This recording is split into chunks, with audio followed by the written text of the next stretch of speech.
Hello viewer, here I will generate that shape. It's a custom shape. I will make the selection tool. So we will add a print around it. We will find different designs.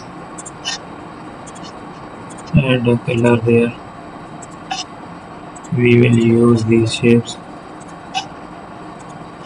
Let's apply the structure.